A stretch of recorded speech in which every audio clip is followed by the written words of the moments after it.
आज 20वां दिन प्रारंभ होता है और इस 20वें दिवस 20वीं गाथा का जाप किया जाएगा। 20वीं गाथा को 108 बार पढ़ा जाएगा। तो आज की गाथा के लाभार्थी परिवार है रोमा जैन, अश्वनी जैन, महावीर इंडेक्स वाले। आज का जो अनुष्ठान किया जा रहा है वो इस परिवार की तरफ से किया जा रहा है। इस परिवार के लिए बहुत बहुत मंगल आशीर्वाद है जो इनकी धर्म भावना में वृद्धि हुई और प्रभु महावीर के प्रति इनका समर्पण भाव बना। ऐसा हमारा मंगल आशीर्वाद है कि इसी तरह इनकी धर्म भावना में दिन प्रतिदिन वृद्धि होती रहे। तो आज हम 20वीं गाथा का जाप करेंगे। जहाँ स्वयंभू उदीन से थे नागे सुवाधर निदमाओं से कंको दयेगा दसके जयंते तबो बहाने मुनिवे जयंते। जहाँ स्वयंभू उदीन से थे नागे सुवाधर निदमाओं से कंको दयेगा दसके जयंते तबो बहाने मुनिवे जयंते। जहाँ स्वयंभू उदीन से थे नागे सुवाधर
तव वहाणे मुनिविजयन्ते जहाँ स्वयंभू मुनिविजयते नागे सुवातर निर्मांशेषं विजयन्ते तव वहाणे मुनिविजयन्ते जहाँ स्वयंभू मुनिविजयते नागे सुवातर निर्मांशेषं विजयन्ते तव वहाणे मुनिविजयन्ते जहाँ स्वयंभू मुनिविजयते नागे सुवातर निर्मांशेषं विजयन्ते तव वहाणे मुनिविजयन्ते जहाँ स्वयंभू मुनिविजयते नागे सुवातर निर्मांशेषं विजयन्ते तव वहाणे मुनिविजयन्ते जहाँ स्वयंभू नागे सुवातर निर्मांशेषं विजयन्ते तव वहाणे मुनिविजयन्ते जहाँ स्वयंभू मुनिविजयते नागे सुवातर निर्मांशेषं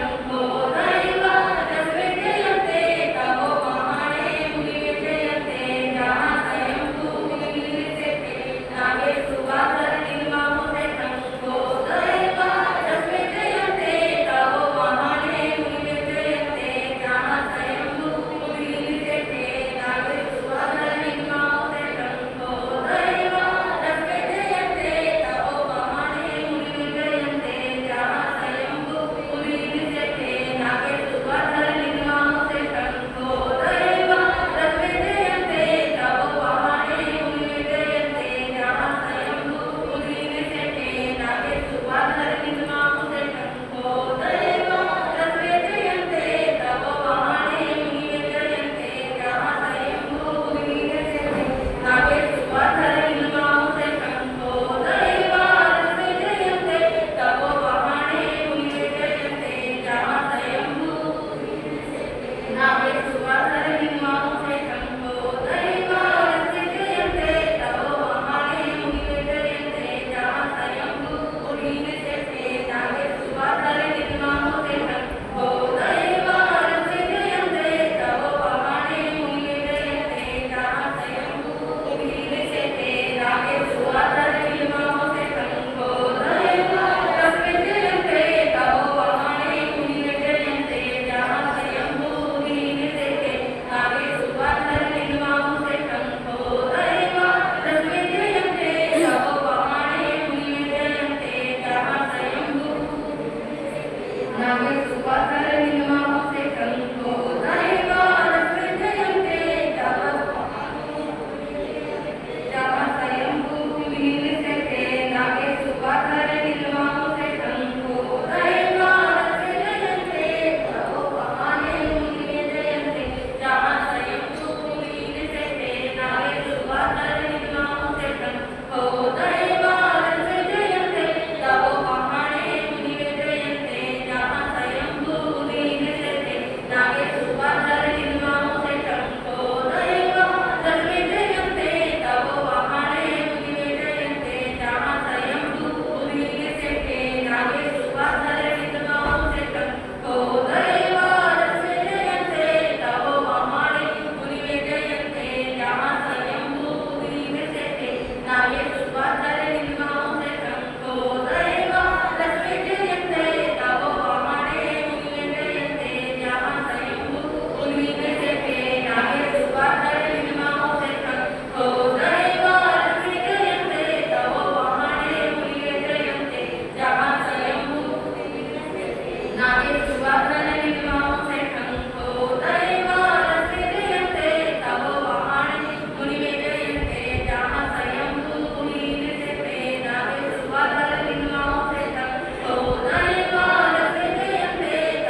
पुष्कर द्वीप, ये द्वीप, वो द्वीप, जितने भी आप नाम सुनते हो, उसी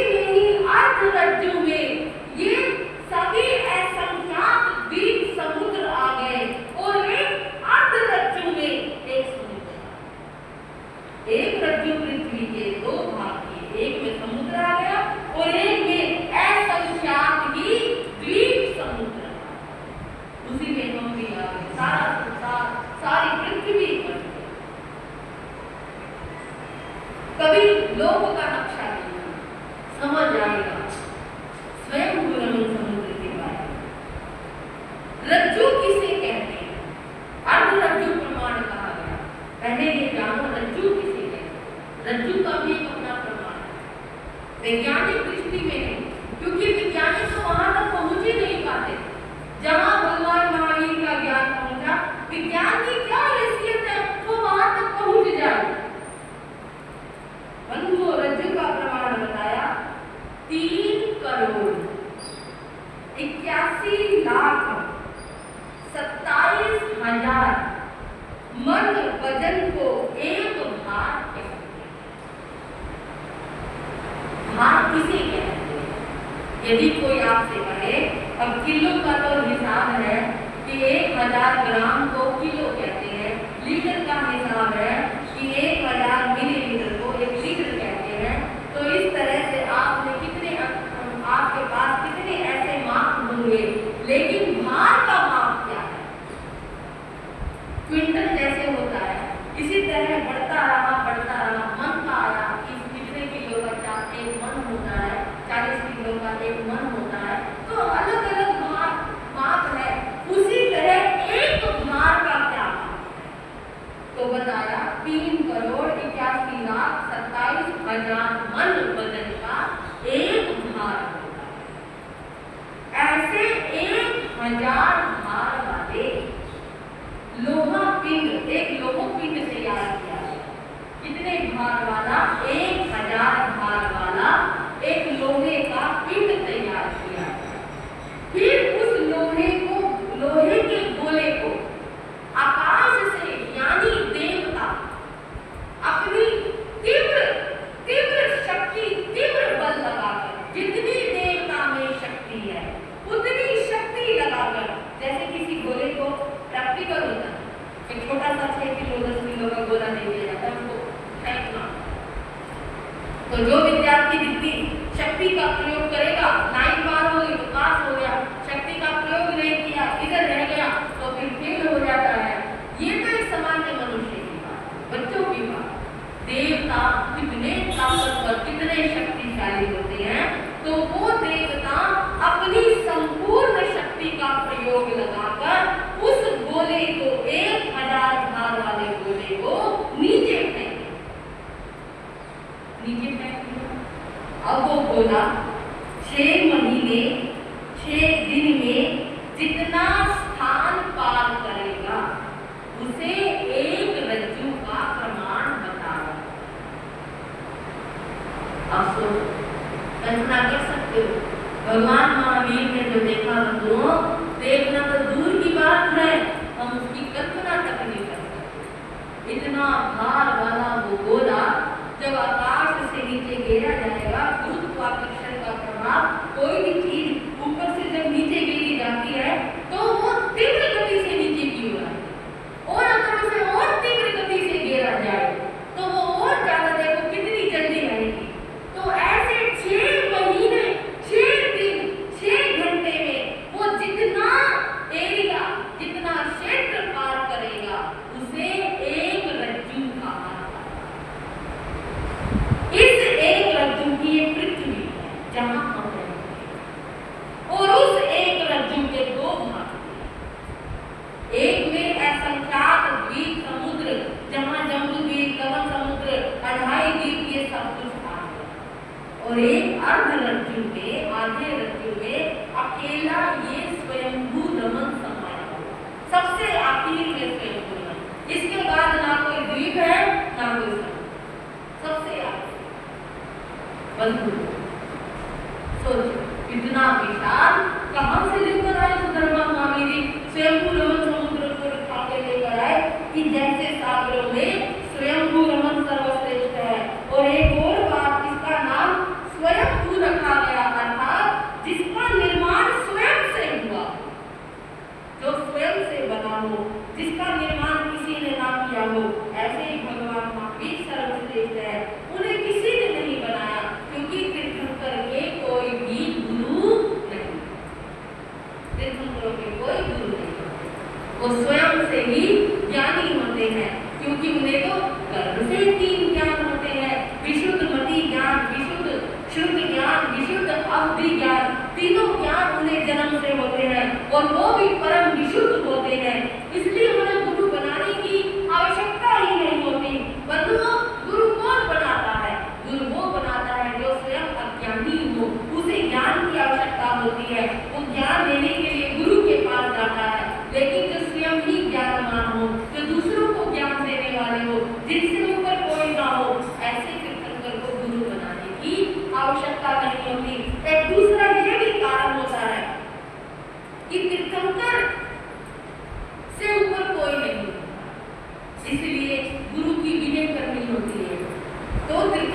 नहीं होता। तीर्थंकर तो स्वयं भगवत स्वरूप होते हैं, इसलिए उनका कोई भी गुरु नहीं। कहते हैं भगवान महावीर के जीवन की घटना याद, जब भगवान वर्धमान 8 वर्ष के थे। अब 8 वर्ष का जब राजकुमार हो जाता था, तब माता पिता उन्हें गुरुकुल भेजते शिक्षा के लिए।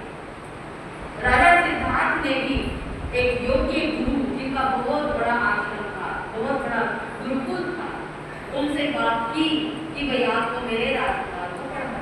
बात हो गई, योग्य गुरु थे। राजा सिद्धार्थ और माता कृष्णा ने शुभ मुहूर्त, बंधुओं, पहले बच्चा जब गुरुकुल जाता था तो उसके लिए भी मुहूर्त निकाला जाता था। आज तो हमने देखा चलो एडमिशन हो गया, चलो जुड़ाओ। मुहूर्त का अपना बड़ा महत्व होता है, हर चीज का मुहूर्त होता है। जब भी बच्चा पहली पढ़ाई शुरू करता है तो उसका विद्या आरंभ का मुहूर्त जरूर निकलवाना चाहिए, ताकि उसकी विद्या जो है, जो वो पढ़ाई कर रहा है, वो निर्विघ्न संपन्न हो, उसको किसी भी तरह की बाधा का सामना ना करे। श्रेष्ठ मुहूर्त निकलवाया, वर्धमान को श्रेष्ठ वस्त्र पहनाए, आभूषण पहनाए और हाथी पर बिठाकर शोभा यात्रा के साथ गुरुकुल में छोड़कर आए। क्योंकि बंधुओं, जैसे आप अपने बच्चों को बाहर भेज देते हो, हॉस्टल में भेज देते हो, जैसे आजकल के हॉस्टल होते हैं, वैसे पहले गुरुकुल होते थे। बच्चा चला जाता था तो बनकर ही निकलता। 8 साल 10 साल गुरुकुल में रहते थे, शिक्षा अध्ययन करते थे, वहां उन्हें 72 कलाएं सिखाई जाती थी और पूरे योग्य बनकर वो गुरुकुल से बाहर। सभी वर्तमान को छोड़ने के लिए गुरुकुल में जा रहे हैं। गुरु ने स्वागत किया राजा का, बच्चे को गुरुकुल में छोड़ दिया गया, जो भी समझाना था समझा दिया गया। राजा रानी सभी अपने वापिस लौट आए। इस बात की खुशी है, दुख है कि वर्तमान दूर हो गया। खुशी इस बात की है कि अब वर्तमान की शिक्षा आरंभ होगी और ये कुछ बनकर आए। अगले दिन से ही विद्या आरंभ हुई। सभी बच्चे कक्षा में बैठे हुए थे। अगर हम ये कहें नर्सरी क्लास से शुरू करें, क्योंकि वर्तमान को पहला दिखना होता, तो उनका भी हम पहली क्लास होती थी, तो पहली क्लास से लगा लेते। नर्सरी तो बहुत छोटी बात होगी। पहली क्लास में जब वो बैठे, गुरु ने पढ़ाना शुरू किया, ऐसे आज से जो भी पढ़ाना शुरू, वो वर्तमान भी पढ़ते ऐसे जो गुरु पढ़ा रहे थे, सहज भाव में पढ़ रहे थे। शक्रेंद्र महाराज ऊपर देवलोक में बैठे देखने लगे, ये ना वर्तमान गुरुकुल में विद्या के लिए, अरे ये कैसी रीत हो गई? सबको पढ़ाने वाले खुद पढ़ रहे हैं, इतने ज्ञानी अनाथ और आप सीख रहे हैं। नहीं, ये गुरुकुल कोई इनके लिए थोड़ी है, ये तो परम अवधि ज्ञानी, सब कुछ जानने वाले, इन्हें गुरुकुल में पढ़ने की क्या जरूरत है? और ये वर्तमान इतने विनम्र हैं, जो गुरु पढ़ाएंगे वही पढ़ते रहेंगे। ये भी नहीं कहेंगे कि मुझे आता है, ये भी नहीं कहेंगे। कहने की सच्चाई पता होनी चाहिए, ऐसे थोड़ी होनी चाहिए।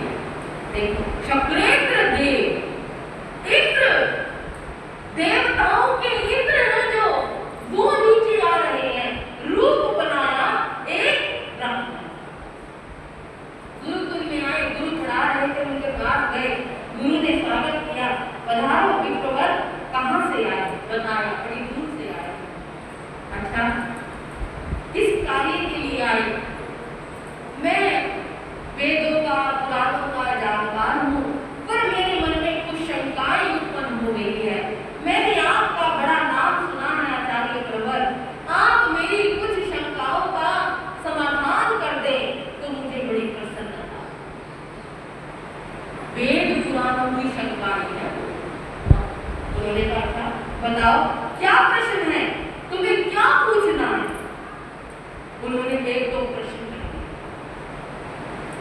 और वो प्रश्न करके दूर तो टकरा गया। ये तो मुझे भी नहीं पता, क्योंकि वो भी प्रश्न पूछने वाला शक्रेंद्र है, कोई सामान्य मनुष्य थोड़ी है। वो भी पता नहीं कौन से वेद वेदांतों के प्रश्न उठा के लेकर आए होंगे, जिसका ज्ञान किसी को नहीं था, वो प्रश्न उठा के लेकर आए। वो भी उन्होंने कहा, आचार्य ने, ये तो मुझे भी नहीं पता, आप महान हैं, आप इतना अध्ययन कर चुके हैं, आपके प्रश्न इतने मुश्किल हैं, तो आपका अध्ययन कितना विशाल होगा। इन्हें आपको भी नहीं पता? नहीं, मुझे तो नहीं पता। कमाल हो गया, आपको इतने सरल से प्रश्नों का उत्तर नहीं पता। अरे इन प्रश्नों का उत्तर तो बालक वर्तमान दे देगा क्या? अरे इन प्रश्नों का उत्तर तो आपकी कक्षा में बैठा हुआ बालक वर्तमान भी दे देगा। आचार्य कहने लगे, ये बालक कल तो कक्षा में आया है, आज ऐसे अनार आसे आम सीख रहा है, बताइए इसे वेद पुराणों का क्या ज्ञान, ये कैसे प्रश्नों का उत्तर दे सकता है? नहीं नहीं, ये प्रश्नों का उत्तर नहीं दे सकता। वो ब्राह्मण कहने लगे, क्यों वर्तमान, क्या तुम मेरे प्रश्नों का उत्तर दे सकते हो? वर्तमान खड़े हो गए, हाँ दे सकता। तो बताइए, मेरे ये प्रश्न है और आप मेरे इन प्रश्नों का उत्तर दीजिए। वर्तमान ने बंधुओं ऐसे ऐसे तर्क दिए, ऐसे ऐसे उदाहरण दिए, ऐसी ऐसी परिभाषाएं दी उन प्रश्नों की कि वो आचार्य भी वर्तमान को ये सब कुछ आता है। वर्तमान ये सब कुछ कैसे जानते हैं? अगर वर्तमान ये सब कुछ जानते हैं तो ये आपको सीख रहे हैं। ये जैसा विद्वान जो ज्ञान मेरे पास नहीं, वो ज्ञान इनके पास है और ये इस कक्षा में बैठे हुए हैं। तब कहते हैं वो ब्राह्मण अपने मूल रूप में आए, शक्रेंद्र रूप में आए और कहने लगे, विप्रवर किसको पढ़ा रहे हो? जो खुद पढ़े हुए हैं उनको पढ़ा रहे हो, जो दूसरों को पढ़ाते हैं उन्हें पढ़ा रहे हो। अरे ये तो गर्भ से तीन ज्ञान के धारी है, इनके ये और आम सीखने वाले नहीं है। ये तो तीनों लोग में ऐसी कौन सी बात होगी जो ये आचार्य धन्यवाद। हे इंद्र महाराज, यदि आप मुझे इस बात का ज्ञान ना करवाते तो मैं तो इन बातों को सामान्य बालक की तरह वर्तमान को पढ़ाता रहता। हाँ आचार्यवर, मुझे इसलिए ही पृथ्वी लोक पर आना पड़ा। आप पढ़ाते रहते और वर्तमान इतने विनम्र है, इनमें अहंकार नाम की चीज नहीं है, ये पढ़ते रहते। बंधुओं, शक्रेंद्र महाराज को वहां से चले, कहते हैं जो उन्होंने प्रश्न पूछे थे उसके ऊपर आने वाले समय में ऐन्द्र व्याकरण नाम का एक ग्रंथ छपा था, जो शक्रेंद्र महाराज ने वर्तमान से प्रश्न और उत्तर हुए थे, उनका जिक्र उस ऐन्द्र व्याकरण में आता है। बंधुओं, कहते हैं अगले दिन ही आचार्य उस बालक को लेकर राजमहल में राजा सिद्धार्थ ने देखा, कभी तो इसको गुरुकुल छोड़कर आए, आज ही ये बालक वापिस आ गया। क्या हुआ? क्या वर्धमान ने कोई शिकायत की? क्या वर्धमान ने कोई गलती की, कोई शरारत की? नहीं नहीं, वर्धमान तो ऐसा हो ही नहीं सकता। वर्धमान को तो मैं बहुत अच्छी तरह से जानता हूँ। वर्धमान तो बड़ा सरल और बड़ा गंभीर बालक है, वो कोई शरारत नहीं कर सकता। फिर आचार्य इसे वापस क्यों ले आए? उन्होंने आचार्य को सिंहासन पर बिठाया। आचार्य को क्या बात? कहने लगा, महाराज आपके बालक को मैं नहीं पढ़ा सकता। क्या बात हो गई, क्यों नहीं पढ़ा सकते? इसने कुछ कहा, इन्होंने कुछ शरारत की, इस बच्चे ने कुछ किया, कोई गलती की, अगर आप उसको पढ़ाओगे नहीं तो ये पढ़ेगा कैसे? ये राजकुमार आगे कैसे पढ़ेगा?